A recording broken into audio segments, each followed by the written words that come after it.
Hello everyone, welcome to Zenith Guru. आज हम क्या पढ़ेंगे? Different types of culture. Different types of culture के बारे में हम जानेंगे कि कौन कौन से टाइप ऑफ कल्चर है हमारे। ठीक है, जैसे कि हम 5 टाइप के कल्चर के बारे में देखेंगे। एक हमारा agriculture, sericulture, pisciculture, horticulture, viticulture. ठीक है, ये हमारे 5 टाइप के कल्चर है। अब हम बात करते हैं एग्रीकल्चर की। तो एग्रीकल्चर क्या होता है? एक आर्ट होता है, एक साइंस होती है। Science and art of cultivation. जो सॉइल के अंदर जिस तरीके से कल्टीवेशन होती है, एक साइंस होती है उसके पीछे। एक आर्ट होता है सॉइल के अंदर कल्टीवेशन करके उसमें क्रॉप्स को ग्रोन करने का। तो ये जो होता है क्रॉप्स को रेज करने का, रियरिंग द लाइफ स्टॉक और लाइफ स्टॉक को रियर करने का। तो ये जो होता है ये हम क्या बोलते हैं? इसको एग्रीकल्चर बोलते हैं, जिसे हम फार्मिंग भी बोलते हैं। ठीक है, तो एग्रीकल्चर हमारा क्या होता है? Science and the art of cultivation of soil and raising the crops and rearing life stock is called agriculture. It is also called farming. तो ये होता हमारा एग्रीकल्चर। अब हम सेकेंड कल्चर की बात करते हैं तो वो हमारा क्या है? सेरिकल्चर। सेरिकल्चर का मीन्स होता है कि सिल्क की प्रोडक्शन करना। सिल्क कैसे? Commercial rearing.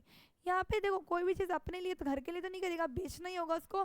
तो कमर्शियल मतलब कि सेल करना उस चीज़ को।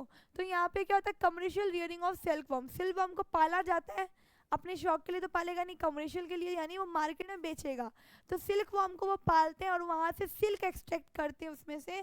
ठीक है, जो कि एक सप्लीमेंट होता है इनकम ऑफ द फार्मर्स के लिए। ठीक है, तो ये हमारा होता है सेरिकल्चर, जिसमें सिल्क वर्म की प्रोडक्शन होती है, यानी सिल्क वर्म को रियर किया जाता है, उसमें से हम सिल्क निकालते हैं और उसको फिर मार्केट में सेल करते हैं। अब हमारा आता है second third one, pisciculture. Pisciculture में बेसिकली हम क्या करते हैं? फिश को पालते हैं।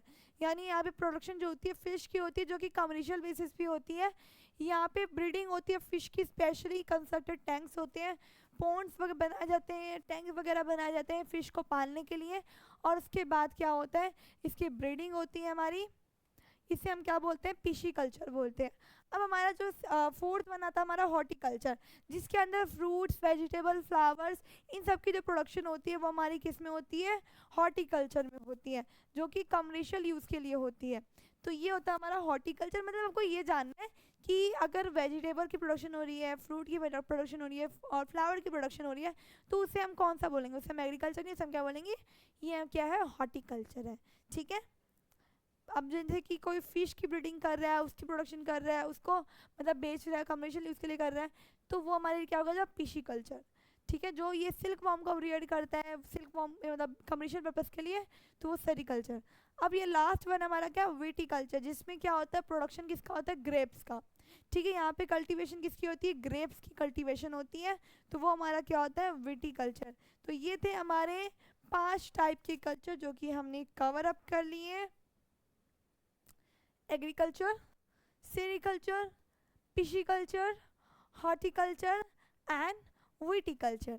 ये हमारे 5 टाइप के कल्चर थे। आई होप आपको अच्छे से क्लियर होंगे कि कौन कौन से किस टाइप के कल्चर हैं और क्या होते हैं ये एक्चुअल में। ठीक है, यहाँ पे मैंने आपको पिक्चर भी दे रखी सबकी, तो आप ये अच्छे से समझ सकते हो। और अगर कोई भी इस वीडियो में आपको डाउट है, ये बहुत ईजी था, मैंने आपको अच्छे से क्लियर भी कर दिया है इसको। कोई भी डाउट है तो आप मुझे कमेंट सेक्शन में कमेंट करके पूछ सकते हो। अब मिलते हैं हम नेक्स्ट वीडियो में। Thank you for watching.